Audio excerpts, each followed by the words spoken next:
श्रीमद भगवत गीता अध्याय 2 सांख्ययोग. संजय म्हणाला, अशा रीतीने करुणेने व्याप्त, ज्याचे डोळे आसवांनी भरलेले व व्याकुळ दिसत आहेत, अशा शोक करणाऱ्या अर्जुनाला भगवान मधुसूदन असे म्हणाले. श्री भगवान म्हणाले, हे अर्जुना, या भलत्याच वेळी हा मोह तुला कशामुळे उत्पन्न झाला? कारण हा थोरांनी न आचरिलेला, स्वर्ग मिळवून न देणारा आणि कीर्तिकारकही नाही.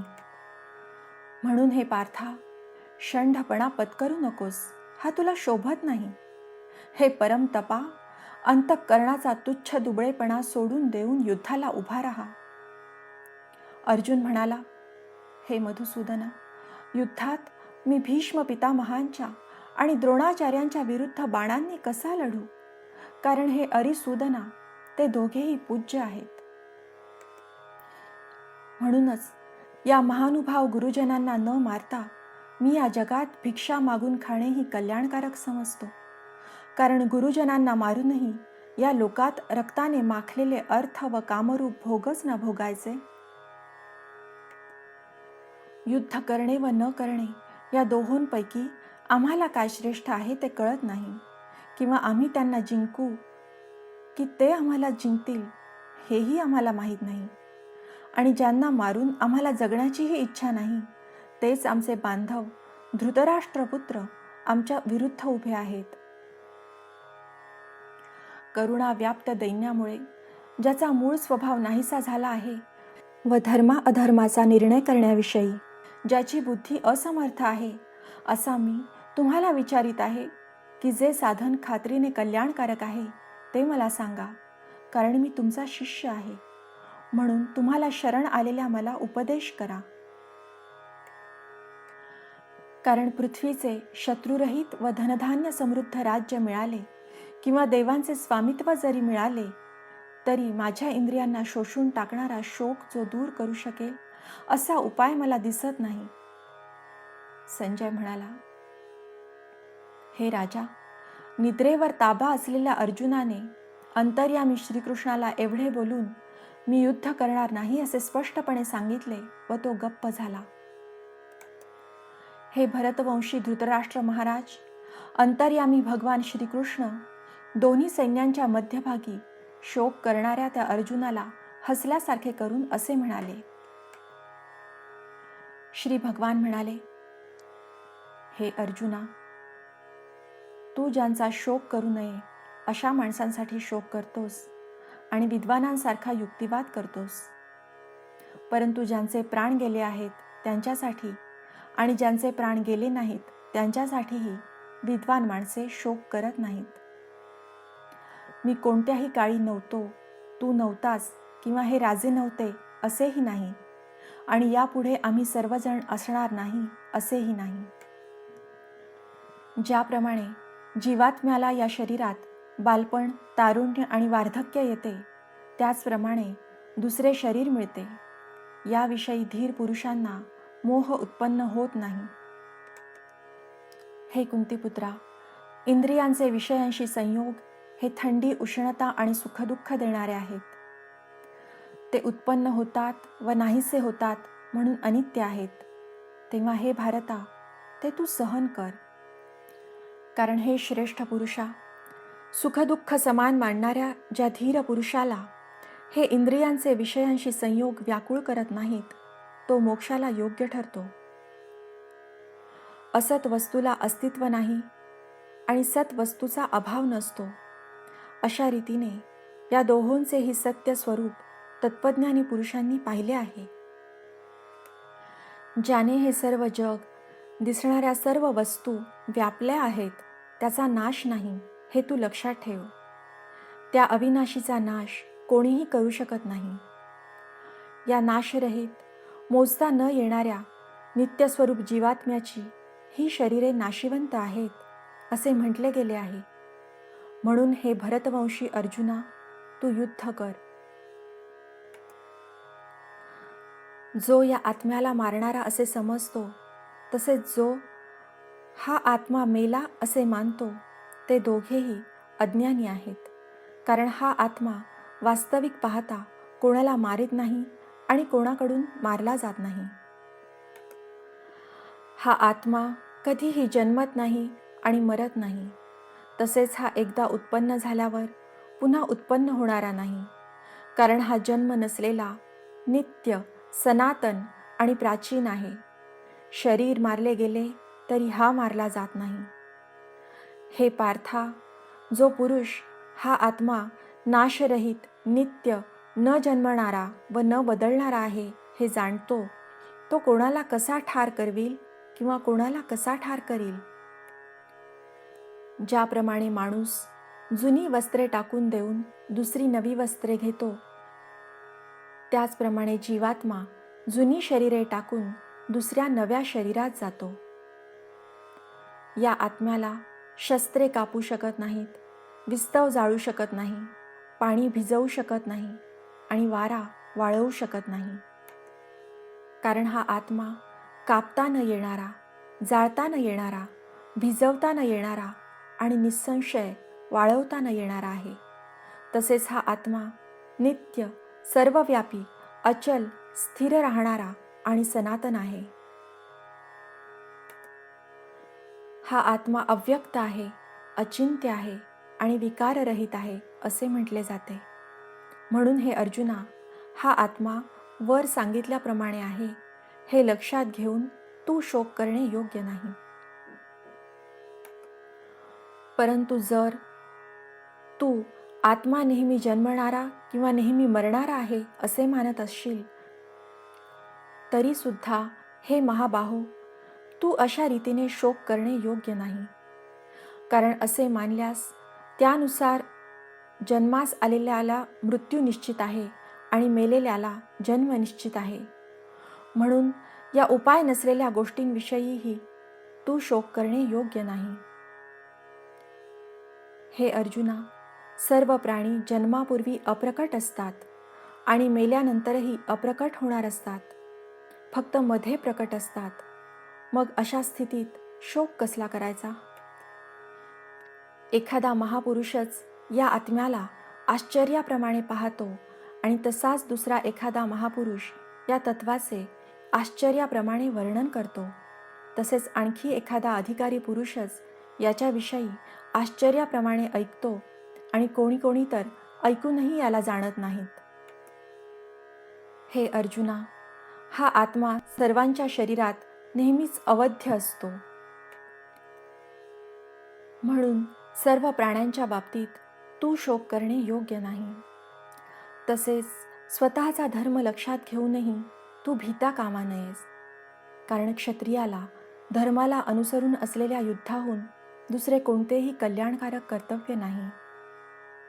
हे पार्था, आपोआप समोर आलेले उघडलेले स्वर्गाचे दारच असे हे युद्ध भाग्यवान क्षत्रियांनाच लाभते.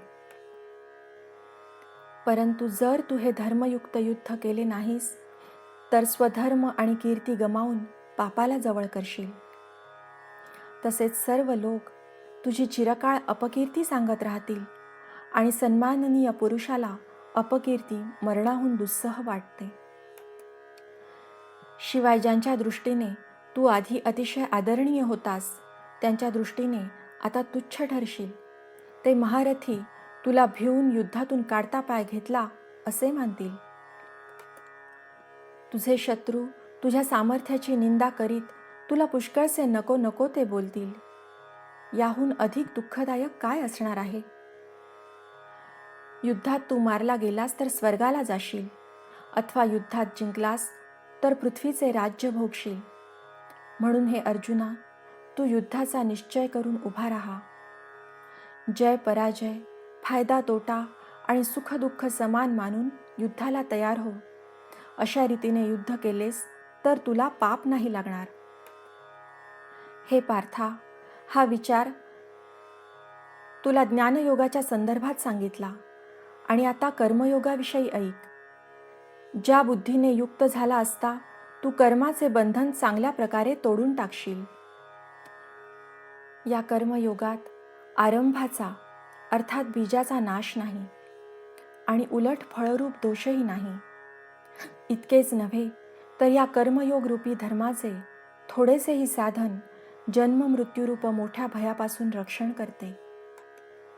हे अर्जुना, या कर्मयोगात निश्चयात्मक बुद्धी एकच असते, परंतु अस्थिर विचार असणाऱ्या अविचारी कामनायुक्त माणसांच्या बुद्धी खात्रीने पुष्कळ फाटे फुटलेल्या व असंख्य असतात. हे अर्जुना, जे भोगात रमलेले असतात, कर्मफलाची स्तुती करणाऱ्या वेदवाक्यांची ज्यांना आवड आहे, ज्यांच्या मते स्वर्ग हीच श्रेष्ठ मिळवण्याजोगी वस्तू आहे, स्वर्गाहून श्रेष्ठ दुसरी कोणतीही गोष्ट नाही, असे जे सांगतात, ते अविवेकी लोक अशा प्रकारची जी पुष्पित म्हणजे दिखाऊ शोभायुक्त भाषा बोलत असतात, त्यांची ही भाषा जन्मरूप कर्मफल देणारी, तसेच भोग व ऐश्वर्य मिळवण्यासाठी अनेक प्रकारच्या क्रियांचे वर्णन करणारी असते. या भाषेने ज्यांचे अंतःकरण आकृष्ट करून घेतले आहे, ते भोग व ऐश्वर्यात अत्यंत आसक्त आहेत, अशा पुरुषांची परमात्म्याविषयी निश्चयी बुद्धी असत नाही. हे अर्जुना, वेद वर सांगितल्याप्रमाणे तिन्ही गुणांची कार्य असणारे सर्व भोग आणि त्यांची साधने सांगणारे आहेत. म्हणून तू ते भोग आणि त्यांच्या साधनांच्या बाबतीत आसक्ती बाळगू नकोस. तसेच सुखदुःखादी द्वंद्वांनी रहित नित्य वस्तू असणारा परमात्म्यात स्थित, योगक्षेमाची इच्छा न बाळगणारा आणि अंतःकरणाला ताब्यात ठेवणारा हो. सर्व बाजूंनी भरलेला मोठा जलाशय मिळाल्यावर लहान जलाशयाची मनुष्याला जेवढी गरज असते, तेवढीच चांगल्या प्रकारे ब्रह्म जाणणाऱ्या ब्राह्मणाला वेदांची गरज उरते. तुला कर्म करण्याचाच अधिकार आहे, त्याच्या फळाविषयी कधीही नाही. म्हणून तू कर्मांच्या फळांची इच्छा करणारा होऊ नकोस. तसेच कर्म न करण्याचाही आग्रह धरू नकोस. हे धनंजया, तू आसक्ती सोडून तसेच सिद्धी आणि असिद्धीमध्ये समान भाव ठेवून योगात स्थिर होऊन कर्तव्य कर्मे कर. समत्वालाच योग म्हटले आहे. या समत्वरूप बुद्धियोगापेक्षा सकाम कर्म अत्यंत तुच्छ आहे. म्हणून हे धनंजया, तू समबुद्धीतच रक्षणाचा उपाय शोध, म्हणजे बुद्धियोगाचाच आश्रय घे. कारण फळाची इच्छा बाळगणारे अत्यंत दीन होत. समबुद्धीचा पुरुष पुण्य व पाप या दोहींचाही याच जगात त्याग करतो, अर्थात त्यापासून मुक्त असतो. म्हणून तू समत्वरूप योगाला चिकटून राहा. हा समत्वरूप योगच कर्मातील दक्षता आहे, म्हणजेच कर्मबंधनातून सुटण्याचा उपाय आहे. कारण समबुद्धीने युक्त असलेले ज्ञानी लोक कर्मापासून उत्पन्न होणाऱ्या फळाचा त्याग करून जन्मरूप बंधनापासून मुक्त होऊन निर्विकार परमपदाला प्राप्त होतात. जेव्हा तुझी बुद्धी मोहरूपी चिखलाला पूर्णपणे पार करून जाईल, तेव्हा तू ऐकलेल्या व ऐकण्यासारख्या इह परलोकातील सर्व भोगांपासून विरक्त होशील. तऱ्हेतऱ्हेची वचने ऐकून विचलित झालेली तुझी बुद्धी जेव्हा परमात्म्यात अचलपणे स्थिर राहील, तेव्हा तू योगाला प्राप्त होशील, म्हणजेच तुझा परमात्म्याशी नित्य संयोग होईल. अर्जुनाने विचारले, हे केशवा, जो समाधीत परमात्म्याला प्राप्त झाला आहे, अशा स्थिरबुद्धी पुरुषाचे लक्षण काय? तो स्थिरबुद्धी पुरुष कसा बोलतो, कसा बसतो आणि कसा चालतो? श्री भगवान म्हणाले, हे अर्जुना, ज्यावेळी हा पुरुष मनातील सर्व कामना पूर्णपणे टाकतो आणि आत्म्यानेच आत्म्याच्या ठिकाणी संतुष्ट राहतो, त्यावेळी त्याला स्थितप्रज्ञ म्हटले जाते. दुःखदायक प्रसंगी ज्याच्या मनाला खेद वाटत नाही, सुखाच्या प्राप्तीविषयी ज्याला मुळीच इच्छा नाही, तसेच ज्याचे प्रीती, भय व क्रोध नाहीसे झाले आहेत, असा मुनी स्थिरबुद्धी म्हटला जातो. जो पुरुष सर्व बाबतीत स्नेहशून्य असून त्या शुभ किंवा अशुभ गोष्टी घडल्या असता प्रसन्नही होत नाही किंवा त्यांचा द्वेषही करत नाही, त्याची बुद्धी स्थिर झाली. कासव सर्व बाजूंनी आपले अवयव जसे आत ओढून धरतो, त्याचप्रमाणे जेव्हा हा पुरुष इंद्रियांच्या विषयापासून इंद्रियांना सर्व प्रकारे आवरून घेतो, तेव्हा त्याची बुद्धी स्थिर झाली असे समजावे. इंद्रियांनी विषयांचे सेवन न करणाऱ्या पुरुषाचेही केवळ विषयच दूर होतात, परंतु त्यांच्याविषयीची आवड नाहीशी होत नाही. या स्थितप्रज्ञ पुरुषाची तर आसक्तीही परमात्म्याच्या साक्षात्काराने नाहीशी होते. हे अर्जुना, आसक्ती नाहीशी न झाल्यामुळे ही क्षोभ उत्पन्न करणारी इंद्रिये प्रयत्न करीत असलेल्या बुद्धिमान पुरुषाच्या मनालाही जबरदस्तीने आपल्याकडे ओढून घेतात. म्हणून साधकाने या सर्व इंद्रियांना ताब्यात ठेवून चित्त स्थिर करून मनाला माझाच आधार देऊन ध्यानात बसावे. कारण इंद्रिये ज्या पुरुषाच्या ताब्यात असतात त्याची बुद्धी स्थिर होते. विषयांचे चिंतन करणाऱ्या पुरुषाची त्या विषयात आसक्ती उत्पन्न होते. आसक्तीमुळे त्या विषयांची कामना उत्पन्न होते. कामना पूर्ण झाल्या नाहीत की राग येतो. रागामुळे अत्यंत मूढता अर्थात अविचार उत्पन्न होतो. मूढतेमुळे स्मरणशक्ती भ्रष्ट होते. स्मरणशक्ती भ्रष्ट झाली की बुद्धीचा म्हणजे ज्ञानशक्तीचा नाश होतो आणि बुद्धीचा नाश झाल्यामुळे माणसाचा अधःपात होतो. परंतु अंतःकरण ताब्यात ठेवलेला साधक आपल्या ताब्यात ठेवलेल्या रागद्वेषरहित इंद्रियांनी विषयाचा उपभोग घेत असूनही अंतःकरणाची प्रसन्नता प्राप्त करून घेतो. अंतःकरण प्रसन्न असल्यामुळे त्याची सर्व दुःखे नाहीशी होतात आणि त्या चित्त प्रसन्न असलेल्या कर्मयोग्याची बुद्धी तत्काळ सर्व गोष्टींपासून निवृत्त होऊन एका परमात्म्यामध्येच उत्तम प्रकारे स्थिर होते. मन आणि इंद्रिये न जिंकणाऱ्या पुरुषाच्या ठिकाणी निश्चयात्मक बुद्धी नसते आणि अशा अयुक्त पुरुषाच्या अंतःकरणात आस्तिक भावही नसतो. तसेच भावशून्य माणसाला शांती मिळत नाही. मग शांती नसलेल्या माणसाला सुख कोठून मिळणार? कारण ज्याप्रमाणे पाण्यात चालणाऱ्या नावेला वारा वाहून नेतो, त्याचप्रमाणे विषयात वावरणाऱ्या इंद्रियांपैकी मन ज्या इंद्रियाबरोबर राहते ते एकच इंद्रिय या अयुक्त पुरुषाची बुद्धी हिरावून घेते. म्हणून हे महाबाहो, ज्याची इंद्रिये इंद्रियांच्या विषयांपासून सर्व प्रकारे आवरून धरलेली असतात त्याची बुद्धी स्थिर असते. ज्या नित्य ज्ञानस्वरूप परमानंदाच्या प्राप्तीसाठी स्थितप्रज्ञ योगी जागृत असतो, तिथे सर्व प्राणी मात्र रात्रीप्रमाणे झोपलेले असतात. आणि ज्या नाशिवंत सांसारिक सुखाच्या प्राप्तीसाठी सर्व प्राणी जागृत असतात, तिकडे तो परमात्म तत्व जाणणारा मुनी रात्रीच्या झोपेत असल्यासारखे दुर्लक्ष करतो.